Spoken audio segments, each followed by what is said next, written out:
You're working to serve the business instead of the business working and serving you. A lot of people don't think about it until it's an issue. Welcome to The Home Show, where we sit down with builders, designers, and real estate professionals shaping the spaces we call home. I'm your host, Oscar Michaels, founder of OM Media. And in each episode, we dive into the stories behind the brands, the strategies behind the success, and the marketing moves that help these local leaders stand out. From concept to completion, from startup to legacy, this is where real conversations happen.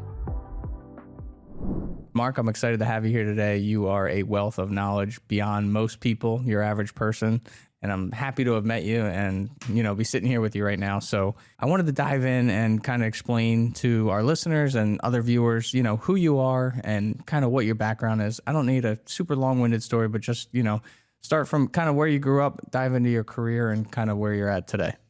Sure. Well, first of all, I want to thank you for spending some time here with us together for your audience, and hopefully you have something good to share. Where did I grow up? I grew up in New Jersey. I don't tell a lot of people that. Of course, I just put that out there for everybody.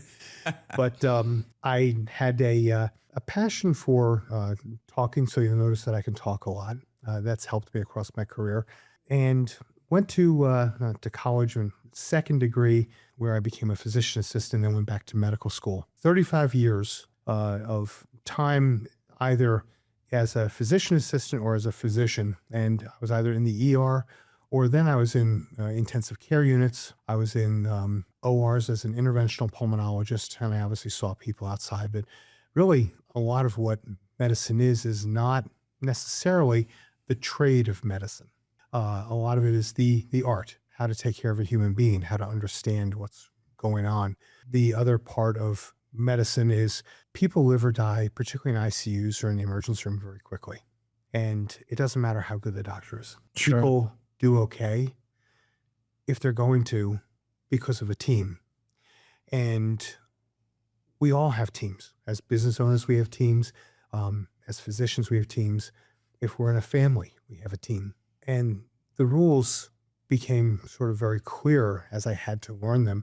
Not necessarily because of the art of medicine or because of the trade of medicine, but what allowed me to become extraordinarily good at medicine and take care of patients, to really be worthy of serving the suffering and to add significant value to the practice or the health system, the hospital that I was working with. And that was how to bring people together and lead them boldly, not to be a boss, but to be a leader, and how to create those cohesive, high-performing teams that really come together and where you accomplish things you didn't think you could because of the brain trust and the skills that you're now trusting them to have, because we don't have all the information. Sure. I can imagine the passion and the day-to-day grind it just takes to show up there and just be on your A game at every given second of the moments you're in those rooms. What was that like for you? Like, I guess, like, how many team members did you lead, right? And like, what was that experience like? Because I'm sure it's just hectic at all times, but you have to be able to calm that whole room down to get the job done. Well, it's interesting because how many people, it depended. If you're in the OR, you have a smaller number. If you're in ER, maybe a little bit larger number. In ICU, it depends upon what's going on. So that varied, but a leader and a team could be just two people. The challenge actually is to create the environment where that team can immediately coalesce and step forward when something happens. Because it's not always crazy. There are absolute lulls of just dead silence and just mundane maintenance, and they are punctuated with absolute chaos. And sometimes chaos 2 or 3 fold over when you have a patient who's been doing well, and all of a sudden they're doing their best to die on you, and you have the team in there, and you're doing everything, and you're the doctor in the ICU, and now you have a second patient across the intensive care unit who's gone into cardiac arrest. And now you've got to run 2 different teams at the same time because both patients are counting on you, and both teams need leadership. Sometimes that even happens, rarely, but occasionally you have 3 of those at once.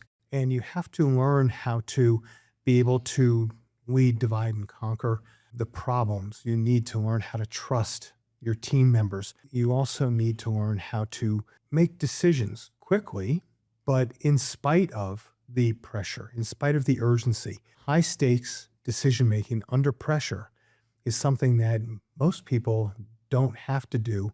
And those that might have to do it once in a while, particularly business owners, they have not been really trained in how to do that. Even most very high quality MBA programs do not teach high stakes, under pressure decision making. They might teach decision making, but they don't teach high stakes decision making, where if you do something wrong in the next minute, 3, 5 minutes, that human being is going to die. In business, it's not, well, my business is going to go south in that time, but that type of decision making helps everybody. Yeah, absolutely. So I'm sure the listeners are wondering right now how that runs parallel to what you're doing now. So explain a little bit about what you do now and how you kind of dove into this field and why. Why are you in this field now? So 35 years doing anything is a bit of time, but that's again, high pressure, high stakes, day to day.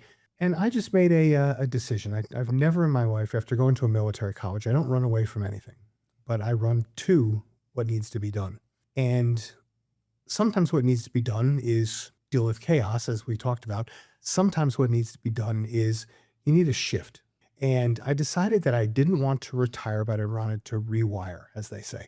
So I said, all right, what is it that I want to do? I said, I spent 35 years of my life adding hours, days, weeks, hopefully years to people being alive, to being able to hopefully walk out and leave the hospital, go home with their family, their loved ones.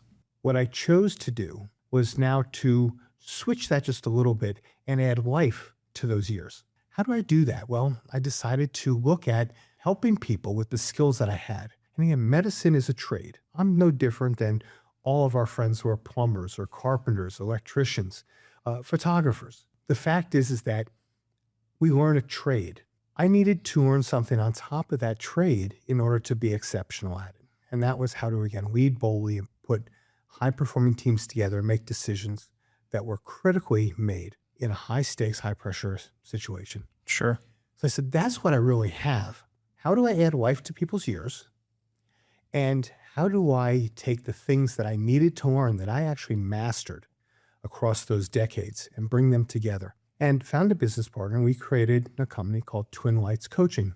And Twin Lights Coaching, essentially, if you boil it down, we help people take the obstacles they're facing in their life, surmount them, and turn those obstacles into opportunities, whether it be the business owner, a business leader, a couple, or an individual.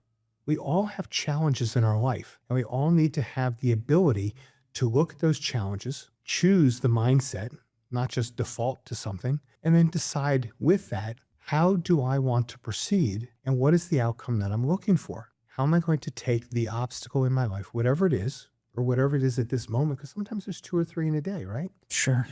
How do I take Sometimes those, more than that. Exactly. How do I take those obstacles and turn them into an opportunity? How do I unlock my own future? And, we have the ability to do that if we understand how we want to take that. So Twin Lights was formed with my business partner, Liz, and she and I work with individuals and couples, or we work with businesses. And a lot of times they're both the same. Yeah, I can only imagine. I mean, the stresses that happen in a relationship can carry over to a business really quickly. And some people probably don't even realize it until they talk to someone like you that dissects the situation and hear themselves say it out loud, right? You went from playing God to some degree, some people would say, right? And now you're playing God on another spectrum is kind of how I see it. When I talk to you, there's just like a wealth of knowledge, depending on what question I ask you or, and the times that we've talked, it's just, I learn something new every single time. Well, and I do too. And that's why it's a lot of fun. And that's why I've always enjoyed spending time with you. And when I reflect back on myself, I put a little tongue in cheek. I say it's evidence of a misspent youth. It's the ability to sit down and to hyper focus and to just digest information and to take it and store it. But really one of the gifts that I've been given by the creator is that I am able to take disparate pieces of information and see how they can come together and how they create solutions, how they either illuminate a problem and therefore a solution, or the problem is now there, it's clear, but we don't see the solution. But taking that disparate piece of information from 2, 3, 4 different quadrants and bringing those together to make the right recipe. You like chocolate chip cookies, I assume. You put a cookie in front of me, there's a problem. It's gone, right? Well, there's lots of different recipes, and flour might be different. The amount of brown sugar, the type of chocolate, nuts or no nuts, whatever it happens to be, and we figure out the recipe, and within that we can find the solution that works best. Which is why, in a sense, people ask, well, what are you going to do for me? And each solution is bespoke. Sure. Because I can't help you by using the same recipe that I used 6, 10, 20 people ago. Sure. So we listen intently, and then we sit and think about it. We ask questions, we explore. To be honest, actually, you know what I do? I do what I did as a doctor. If you go into the doctor and you say, yeah, it hurts. Okay. We ask questions. In doctor language, it's called, we take a history. Sure. And then what we do is we do an evaluation. In doctor language, what is that? That's the physical examination. Maybe it's x-rays or a CAT scan or blood tests. So now we've listened and we have done an evaluation. And then I think about it and I come back and say, by the way, this is my assessment. This is my diagnosis. So I then give someone the diagnosis.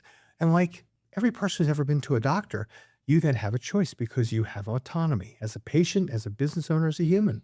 I like what you're saying, Doc. I'll take it. When do we start? I hear what you're saying, but I really want to go ahead and I want to have a second opinion. Good idea. Or actually, I heard what you're saying, but there's this person who, waves wands and puts smoke up and they have a really good record of curing people. I'm going to go with them. That's okay too. Sure. Right? I support their autonomy, but I give them the diagnosis and I prescribe what the therapy is. And the therapy is the plan. Sure. How do we help you to get from in front of that obstacle to owning the opportunity? That's what we do. I mean, that's well put too, because it's exactly what you do from, what I've learned sitting down with you. So you went from, what was like the moment of like realization for you? It's like, I'm a doctor now, but here's what I want to navigate to. Like what was behind your decision making in that to kind of explain to others how that played out? Work was always a challenge. The hours were very long. Having to go and tell someone, look, that you have a disease that's going to kill you, or even worse, having to go out and tell a parent that their child or their spouse had died. There's a lot of things that are tough with that. There was a definitive passion to pursuing that purpose. Viktor Frankl said that essentially we can surmount, we can live through any obstacle, any what, if we know our purpose, if we have that purpose, we understand our why. So it was very clear. And when that started to fade, not because I didn't see it, not because I didn't believe that I was still worthy to serve the suffering, but because I knew that I was not going to necessarily always be at the peak that I wanted of myself. And if you're going to look a human in the eyes and you're going to tell them, look, I will do everything I can to make sure that you have the best chance of living, that your son, your daughter, your husband, your wife have the best chance of getting through this, coming home to you, living their life. And you are not sure that you have every bit of human energy required to accomplish that, then it's time to start thinking about what else you want to do. And I knew that I still had to serve human beings. I'm a servant leader. I love helping people to get better. And whether, again, that's in their individual life, their family life, or their business life. If you're a business owner, that's your baby as much as, your child is, So I knew I had to do something. I sat back and I was very intentional about that approach. I read lots of books. I worked with my coach, an amazing gentleman who was a highly decorated Navy SEAL graduate, Naval Academy, just an amazing man. And said, all right, now how do I approach this? What do I do? How do I discern my next steps? And over literally a couple of years, I decided that I wanted to move forward from what I did to where I wanted to go.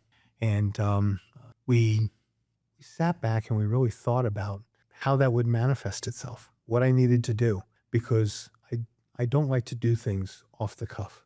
Sure. If I know information, I'm happy to run in and to jump into action without knowing everything.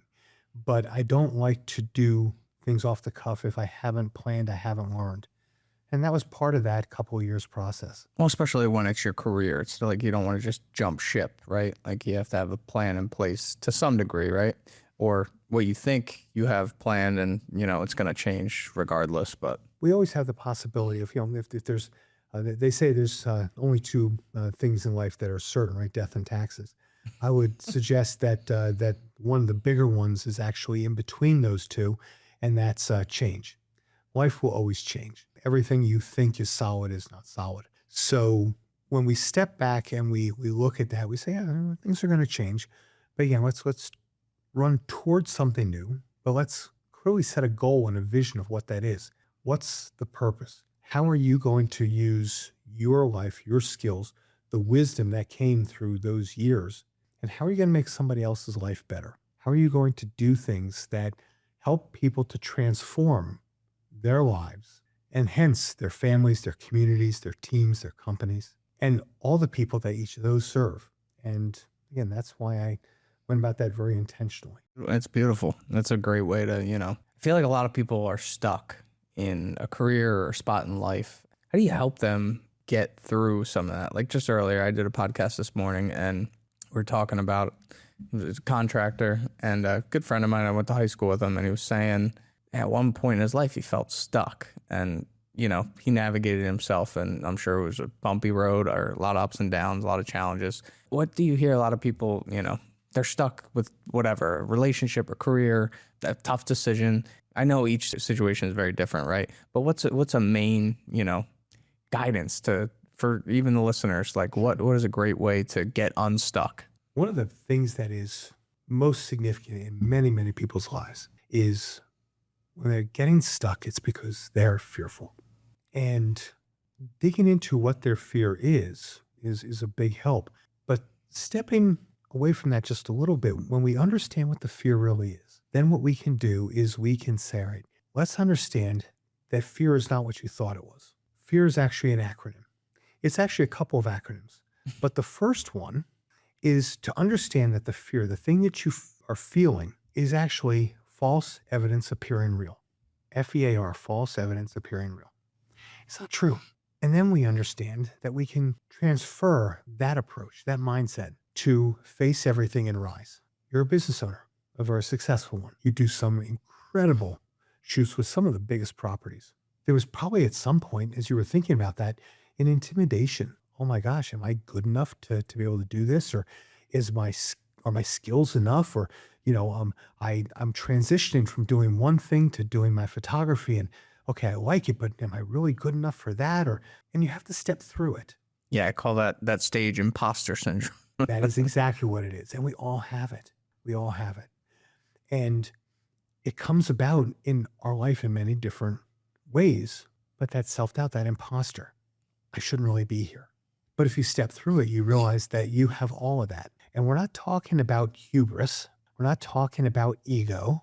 Actually, sometimes the most powerful, the most influential people when it comes to breaking free of their fear, when it comes to unhinging themselves, unshackling themselves from that imposter syndrome, are those that are incredibly meek, very humble. And they just step forward and they do it. And they get the positive affirmation of having done it. And they realize that, yeah, I can actually do this. Yeah, I think that's something that I always bring myself back to is, everyone has to deal with imposter syndrome at one point or another in their life, whether it's a small scale or large scale. Sure, Jeff Bezos, dealt with it at some point. And I know I did. And one of my favorite quotes that I used to write on the inside of my baseball hat when I would play was fake it till you make it. And, some of the teams we would play were just incredibly talented all around. And, we'd show up to these games and, we knew probably, and so no one said anything, that we weren't as talented as this other team, but we showed up to the field and we practiced hard. We did infield practice really hard and showed them that we have, the skill set to do it, whether we were faking it, and making it look as good as we could. And the same thing in business, like show up to a meeting, be confident, be bold, stand tall, and you never know what door's going to open from that meeting. And that's how I got unstuck, is just fake it till I make it to some degree. That's it. When you're in the business world and you're doing that, you're an entrepreneur. Yeah, that's a lot of it. But it's easier to deal with that than it is when you feel stuck in a relationship, particularly a longer term one.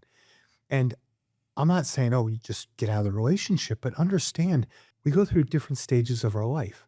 And in some ways, this happens with business partners, not just intimate partners and life partners. But as we're walking through, we go to a place and we have this great vision. You start off, you have a co-founding partner. What is the vision? Where are we going to go? What's our new world going to look like when this is just running? What are we doing to change the world? Whatever it is.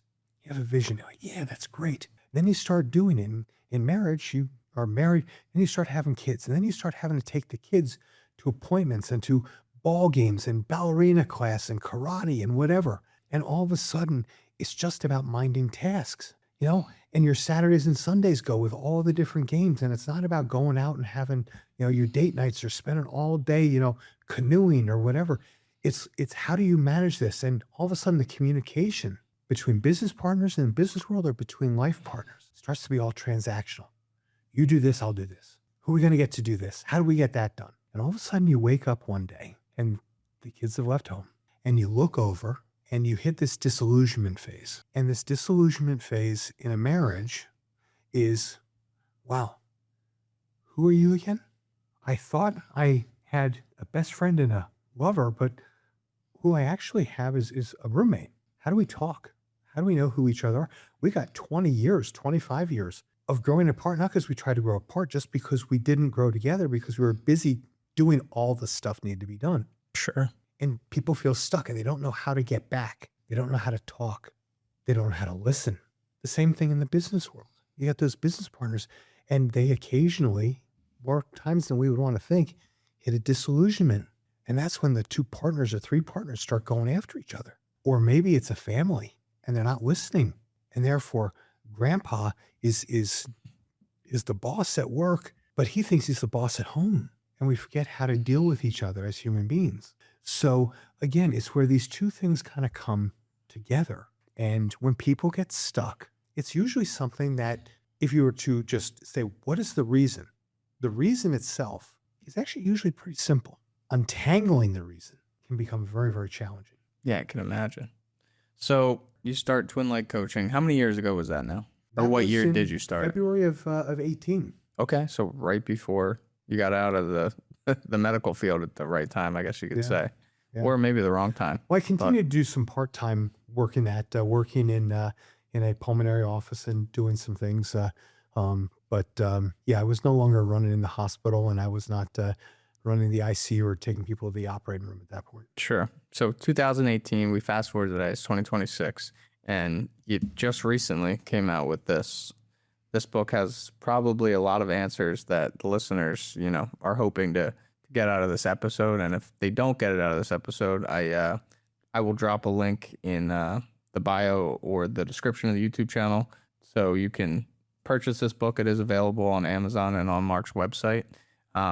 Let's talk about it. The Critical Leadership Playbook. And I took this photo for Mark standing pretty much right where we're standing right now.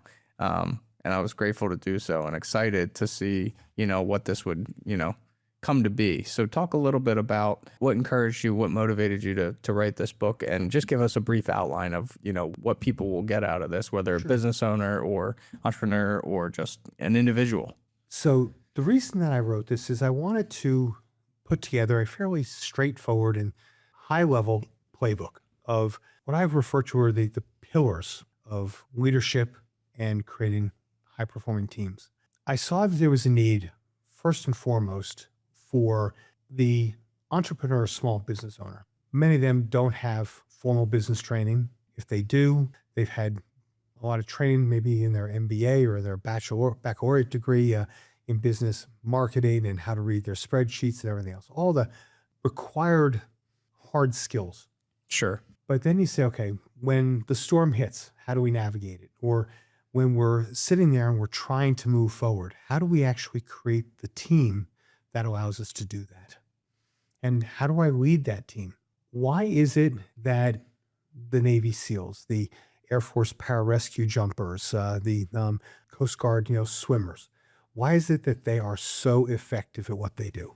Have they trained? You bet they trained. But they also form a cohesive team. I've got your back, you've got mine. No matter what, I will not leave you. I will do my job, you're doing your job.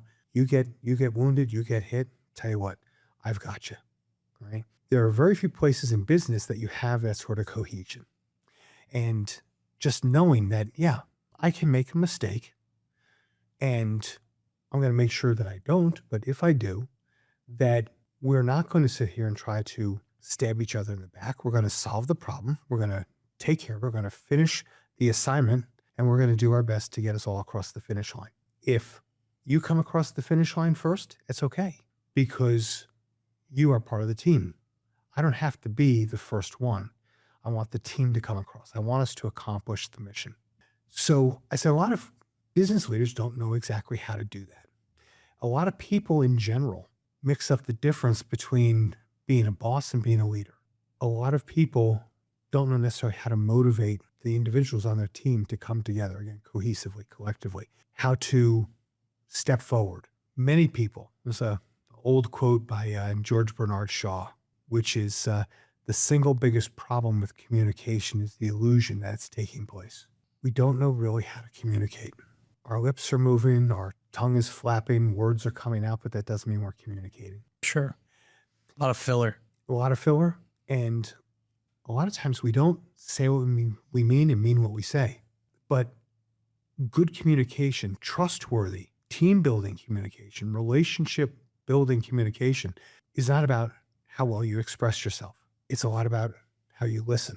How do you listen so that you can understand what the problem is? How do you listen so that you hear things that are not said? Only 7% of anything that I want to say or anyone else is encompassed in our verbiage and our wording.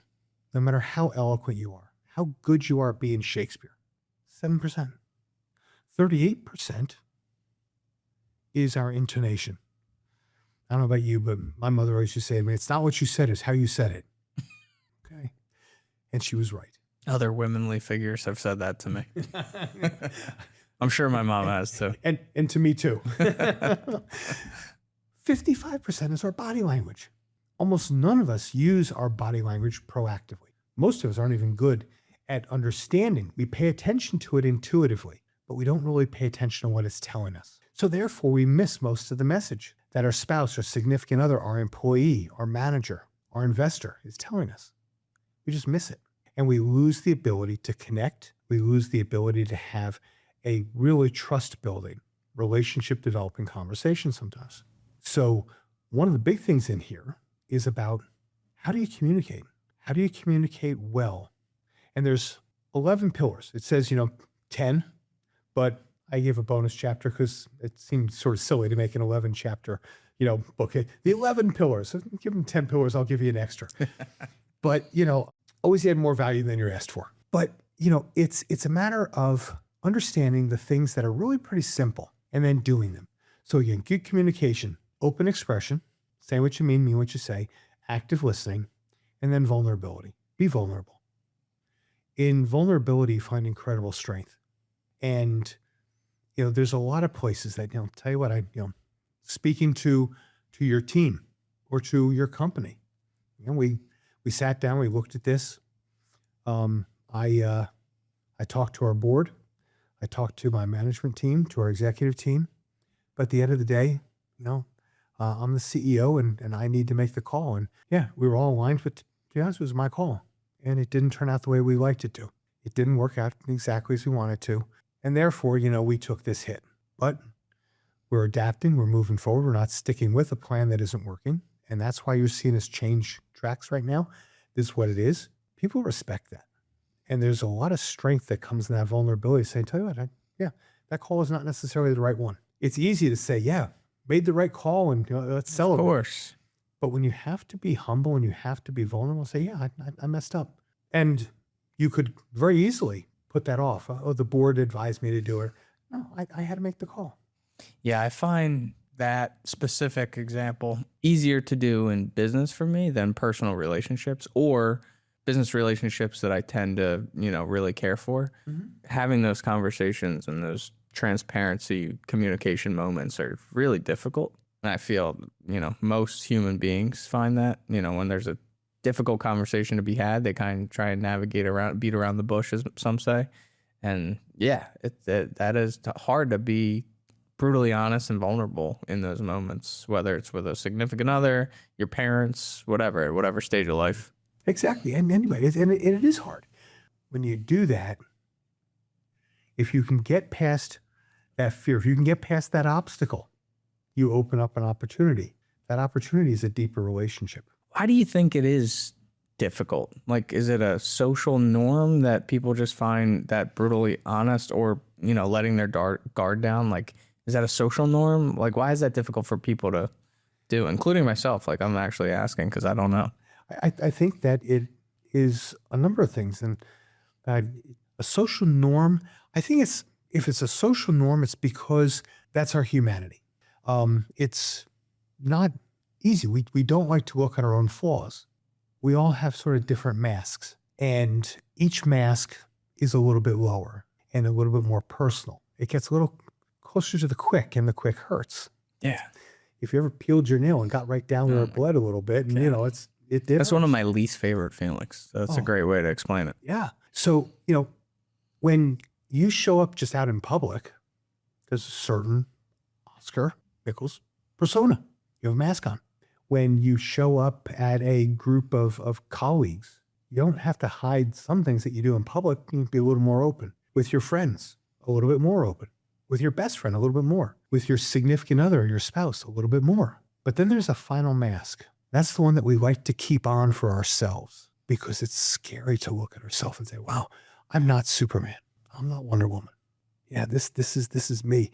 And when you have to peel that mask off and look at the real you, it's really hard to do. And when you start to be vulnerable and say, yeah, particularly in front of other people, you're airing out that intimate kind of quote unquote dirty laundry that is our own humanity. And I think that's why it's so hard, because we like to think of ourselves a certain way, even though we know that we're fallible, even when we know that we're not quite as much as we thought we were. I think it comes down to that, like, fake it till you make it. Like, you fake it. Sometimes you fake it so hard that you believe the fake thoughts, that you're this Superman, or, you're invincible to some things, and whether it's communication or, whatever. And if you have to peel away and say, yep, I'm not able to fake it, I need to show it. That's hard. Yeah. Some really good points. But there's incredible strength in that. Not because you're embarrassed, but because you're able to say, yeah, I'm human. I got it. There's a story I tell in the book, and I usually tell this when I'm giving talks on leadership and listening. And it may be illustrative in how we look at those around us, whether it's in business or whether it's at home. But, as the senior doctor, you're supposed to have the information. You're the man or the woman in charge. And there are some people just incredibly sick for incredibly long periods of time, weeks and weeks in the intensive care unit. And you hand off from one doctor to the next, and you get the information, and things sort of continue on. And there's a quote unquote hierarchy in the team, because there's the senior doctor, then there's the consultants, then there's the fellows and the residents, and then there's the senior nurse. And then there's some more nursing staff, and there's a senior pharmacist or PharmD, and there's all these different people. And then at the quote unquote bottom of that totem pole is the medical student or the nursing student. And they don't have as much knowledge. They don't have as much experience. They don't have the wisdom. And you'll be on rounds with this entire team and talking about a patient. One of them will say, why isn't it this? Why couldn't it be this problem? One of the hardest things to do, but one of the most important. And I will tell you that many, many doctors do not do this. I will also tell you with all vulnerability that I didn't always do it. But one of the hardest things to do is to stop and listen and ask questions of that student. Over years, over decades, we create blinders, and the blinders are reinforced by the other attending doctor, who may have even been our teacher when we were in training, who comes in and says, well, this is what it is and this is what we're doing. And you sit back and you say, okay, that's what it is, that's what we're doing. Yeah, it all fits. The initial response that we want to make as humans is, we have all the knowledge. We've done this before. You're young. You don't even know what you're talking about yet. Thanks for the question. But if you're really strong, if you're confident, If you are willing to listen actively, you'll stop and listen. Why do you think that? What do you think's going on? And over my years, commonly no, but many times in listening to that person who should not have the answer, they have had the answer. And as a human was able to leave the intensive care unit, leave the hospital, go home to their family and to their life because a young medical student, a young nursing student asked a question because they didn't have the blinders. They saw things and associated things that we had ruled out, not because we had actually done the work, but because, well, that just doesn't, make sense. Sure. Years of experience and, you just think, it's probably not that. So in our life, our spouse comes up to us and says, I think this is, what this is. Okay. But I have this expertise. Maybe I'm the plumber. It's a plumbing issue. Maybe I'm an electrician. It's a light. What if we were just stop, think about it, ask some questions about it? It may be that we have to reject the hypothesis, but it may also be if we take that moment that we find out the answer. And simply by stopping and listening, whether it's your spouse, whether it's your children, whether it's your elderly parents, or whether it's your team, we have the ability to really hit 3 incredibly important points in relationships. Everyone wants to be seen, heard, and understood. That shows that you value them. Having just the time to listen says that. But then being able to follow that with acknowledging it. Wow, I hear that this is what you're asking. And you acknowledge what they're thinking. And then you can validate. Validate it does not mean that you agree with it. Doesn't mean that it's a proper answer or the solution. But if you can let people know that they're being heard, you can acknowledge what you're hearing and you can validate the way they're thinking about it, even if you need to correct and educate them in the process. You've developed a relationship, and the people with the relationships are going to be those who stick with you. Employees, family, just because it's family, it doesn't mean that it's going to always stick with you. What about customers? The best thing in business is to have raving fans. Raving fans aren't there just because you've done a good job for them. It's because you developed a good relationship. Yeah. They feel heard. They feel listened to and understood. That really does drive, makes a huge difference. I was just talking to, the guy that was in this morning, and communication and building relationships is the key to growing and building a successful business or, any relationship. Like building a relationship, strong one, a good foundation over time will lead to, more and better relationships down the road. Open more doors and you'll meet new people. And, I've learned that just from being in business, and I wish I would have, tended to other relationships more than I did. And, you learn from that. There is no failure in life. So I'm a guy full of acronyms. Failure, first attempt in learning. You can fail. You can fall hard. You just got to get back up. We learn through our failures. One of the most important things, whether it's in personal relationship or business, is the ability to make sure that you have illuminated and provided clarity about purpose. What's the purpose for what we're doing? What's the purpose, in a sense, for our family? What's the purpose for this business, our business? And make sure that we're aligned in vision and purpose. Most everyone who goes into business thinks about their mission, vision, values, and it becomes something that is put up on a wall. Vision's important. It's that new state that you want to create in the world by whatever you do. But honestly, purpose is the most powerful thing, because purpose gives you the ability to drive forward, but it also brings everyone together. When you align people in vision and purpose, that team becomes nearly impossible to stop. And purpose is a 3-legged stool. It's a 3-legged stool in the sense that it isn't just something that gets put on the wall. It needs to be created, embodied, lived, breathed every day by the leader. The leader's job, outside of setting the azimuth, the goal, and how we're going to approach getting someplace in the company, is not any of the work in the company. It's to set that azimuth, to set the goal, to set the vision, but also to define the purpose and allow people to really understand the culture. And the culture is that 3-legged stool that delivers the purpose. So what is that again? 3 legs. It has to be created, embodied, lived, breathed on a daily basis by the leader. It needs to be run from the top. It can't be run from the bottom. The next is you need to have an ethos. What is the ethos? What is the way that it is lived out by everyone in the company? There's a story in the book about a fellow who's probably the lowest ranking person in a hospital. And this particular man, great man, probably the least educated in the hospital. But you know something? He saved a life one night as clearly and as surely in that hospital as any senior doctor or nurse because he lived that culture. He embodied it. He was the ethos. It's how he showed up every day. It's how he did his work. It's how he related to other human beings every single day. And then the third leg is what's called zeitgeist, which is a German word that falls into sociology and anthropology. But what is the feel of a particular society, of a time in space? What did it feel like to live in Mesopotamia, to live in ancient Greece, or to live in the time of World War II in England? What did it feel like? What did it feel like to be in a Western town, that was just one stagecoach stop rather, and there are a couple of stores, and nothing else in the middle of nowhere? What did it feel like? Well, when people walk into a business and the business has a great culture that's being lived by the employees, everyone feels it. The employees feel it. The clients, the patients, the whoever feel it. The people who interact with the store or the business, they feel it. And it's an experience. It's palpable.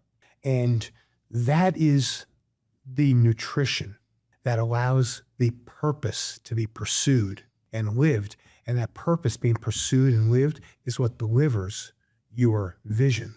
The mission is what you do every day. It's the work. But the work doesn't bring energy, doesn't bring passion. It's culture, purpose, delivers the vision. And most businesses, most homes, most families don't sit back and say, what is our purpose? I mean, think about it. Have you ever had anybody talk to you, or have you ever talked in your own family? Certainly not in mine when I was younger, about what's our purpose? No. Yeah. What's the culture we want to have? I actually did that pretty poorly when I was the younger me. I didn't understand it. Same. I don't think I started thinking about that until I hung out with other business owners. Yeah. Or people, that were like-minded, motivated. What is your why? What is the why? Yeah. What gets you up and out of bed at 5 o'clock in the morning when it's 12 degrees below zero and you got 2 foot of snow out there and you're going to go out and do whatever you're going to do anyway? Or it's 85 degrees at 6 a.m. and it's going to 105 and there's not a cloud in the sky and you're going to be baking. Gets you out of bed and gets you out of the house just to go do it. Because in some way, shape, or form, I've got paid time off. I'll take a day. I don't need to deal with this today. Strong thoughts. I think for the listeners to, gain something from this, Sure. What advice for business owners and entrepreneurs that might be listening? I wrote this down. Like what's one leadership mindset shift that someone could make or change how they run their company? And we might have already touched on it. Well, I mean, certainly, understanding how important purpose is and that it's a true force multiplier. That's important. Understanding how culture delivers that. And it's not just some sort of esoteric thought. But I think one of the most important things, because we can get down into the weeds, but if we just say, where are you? Where you want to be? Do you have freedom? Is the business working for you or are you working for the business? And if the business is not working for you, the question then is why? Are you a fireman? Are you always needing to put out fires because everything needs to go through you? Are you in the position nothing happens without you? If you're a home service business, mechanical service of some sort, or a builder, do you always have to be there? If there's a problem, do you have to be the one who puts out the fire? And is your growth, not your scalability, but your growth restricted because you are your own bottleneck? You have to make all the decisions. Or are you a person who has developed a company to the point that all the thoughts need to come from you, where you are delegating well, but the thoughts still need to come from you? So you have allowed the team to have things delegated to them. And you've actually maybe embraced the Eisenhower matrix. And how do I determine what should be delegated and what is it that I really need to do? And what needs to be put either in the trash or in the parking lot so that we can, worry about it later? some of those things are used, but the second and third steps from them are not well embodied. And therefore, you have this team that's still stuck, and you are not in the position of truly being able to be an owner and not an operator. You can't operate and really grow a company well. And if you're operating a company, then you're always exchanging time for dollars, and you are always in the position of being staked and your freedom is limited. Or have you actually found your way to go past the first hurdle and the second hurdle and to create teams and to really lead teams, not to boss them, but to lead them, to inspire those men and women to step forward because they understand what the purpose is. They understand where you're going, what the vision is. They understand who needs to come together and what we need to do. And they are aligned, not just in understanding, but they are aligned mind, body, and spirit in making that purpose be something that's alive. And therefore, you can then set your course and say, my job, I don't have to go in the field. I don't have to go in the field to supervise my managers. I now am playing chess. And I get to see how I want to move the pieces, what my strategy is, how I want to move across the board, and how I want to get that pawn to the other side to become a second or a third queen. Because when you start to create multiple queens, that's when you're scaling. So I think one of the most important questions is to look inside ourselves as business owners. Say, am I what I think I am? Can I peel that last mask off? Can I really look at who I am? And can I admit my foibles? Admit where I've made decisions and they've been good, where I've made decisions and where they haven't been as good, or where I may have failed. What do I need to do to surmount those? What do I need to do to open up that area so I'm no longer the bottleneck for my company? I don't want to be the thing that limits my growth. Yeah, and that might be the hardest decision, right? Getting out of your own way. Exactly. And a lot of that comes down to what you asked before, fear. A lot of it comes down to the relationships. A lot of it comes down to building trust. So all those things are there. So where are you? Are you the fireman and the bottleneck? Are you the person who's taken the steps, but you're not fully embracing exactly how to lead, grow, empower teams? Or have you actually made it to the point that you are no longer an operator, but you're an owner? You're the captain of the ship. Yes, you know how to do all the steps underneath, but you sit up on that top level, looking out in 360 degrees, and you decide where you want the ship to go, where you want it to go, how you want it to get there. And if you're not there, you're not free. And therefore, you're working to serve the business instead of the business working and serving you. That's something we talked about right when you got here before we started this was the value of time. You know, that's the biggest thing. I feel like a lot of people don't think about it until it's an issue, right? And then when they have it in front of them, you know, and I've been, you know, in this same position many of times, like what is my value and how much time am I going to put into it to make that value make sense? Every business owner, and in a sense, every team, smallest team is 2 people, whether it's business partners, whether it's a couple. But every business owner thinks about what is the return on the investment. Most couples do that. I'm going to put an addition on. What's this going to do to the value?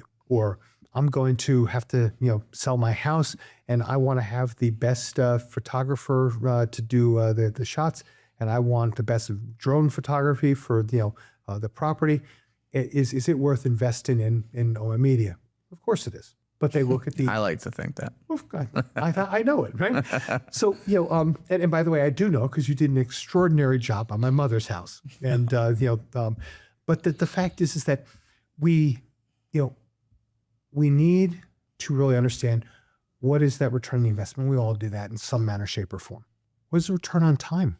As business owners, we invest time. Are, as you were just mentioned, the 3 most valuable things in any business owner is time, energy, and focus. Focus is incredibly powerful. And putting out fires, solving problems that other people should be solving, that is a cancer to a business owner because it destroys focus. Every time you're interrupted from something, even a 2-minute interruption, it takes you between 10 and 20 minutes to get yourself fully back on task, mind focused and ready to go. If that happens 5-6 times a day, it's an hour of your time. Easy. Could be 2. Yeah, I was talking with someone who fires on all cylinders. He did the podcast here. He owns a cabinetry factory. who I had mentioned to you before. Absolutely an incredible business owner, incredible product that he has, and truly a world-class entrepreneur, world-class manufacturer of those cabinets. I don't know if we should talk about his name or whatever, but the fact is I had the opportunity to meet him, and truly an extraordinary individual. Yeah, he fires on all cylinders like a Formula One race car. Or beyond. And we talked about when he was here and on the podcast, I respect him for coming in because he doesn't have much time, free time. And I'm sure he was asking himself, why am I going to do this on his way here?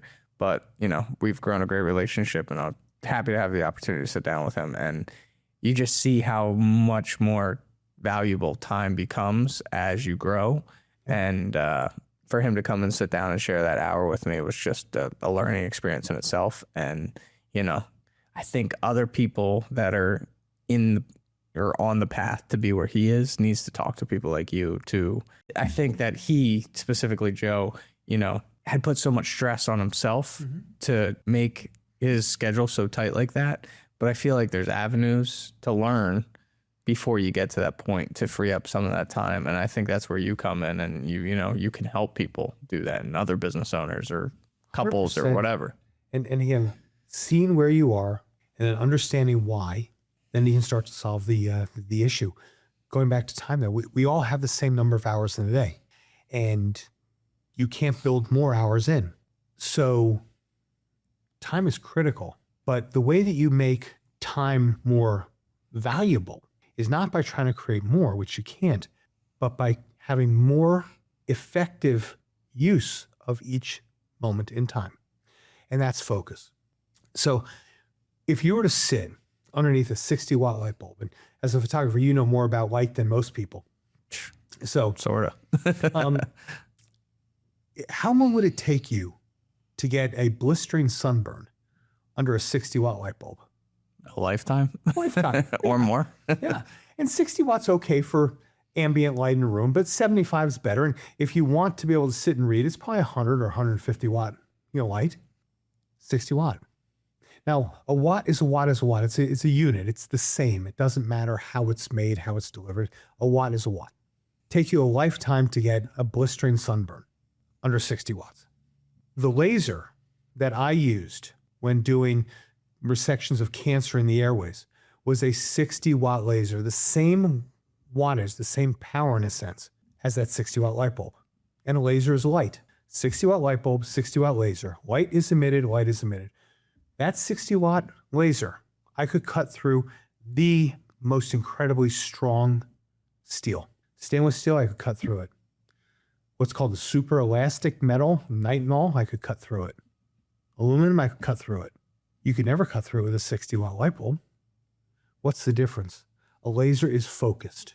When you bring that and you focus that energy tight and in, right there, you have the ability to force multiply. Most people have no idea of how to do that. And yes, it is important to start to delegate, to clear stuff off so that you can make the decisions, you can do the things that only you can do. And delegation is important. But then how do you actually focus? How do you force multiply that minute, that quarter of an hour, that hour that you have? How do you force multiply that? How do you deliver 6 hours worth of thought in a 30-minute window? You're doing it right now. And that's what business owners can do because they have the same thing. And it's the same thing when it comes to kids with parents.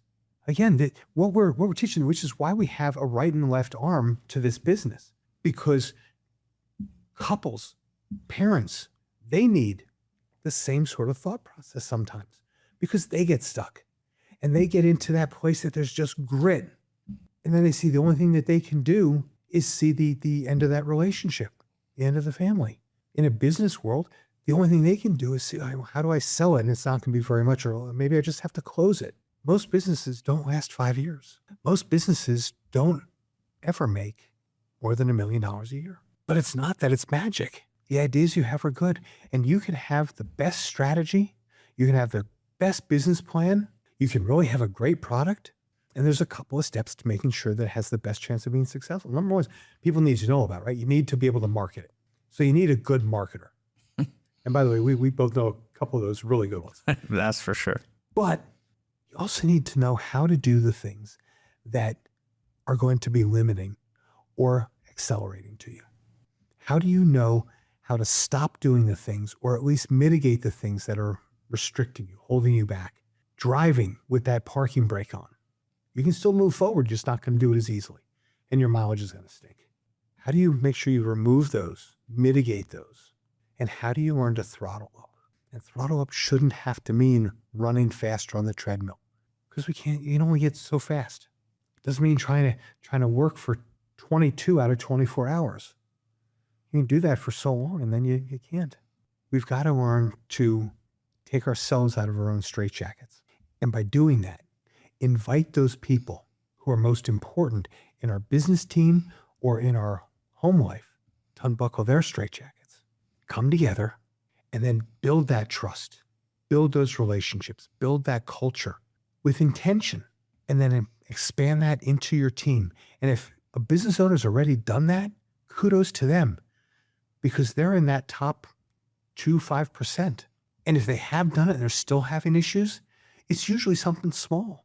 And find someone. I mean, if you sat back and you said, yeah, I got this toothache. Let me go to the dentist. Let's get the cavity taken care of before it becomes an abscess and before I need to have, 2 or 3 teeth taken out. And, let's take care of the problem. Let's go to the root. Let's go to the root. And, and by the way, that's one of the other things that most people don't know about me, because most people don't think about a doctor ever doing it.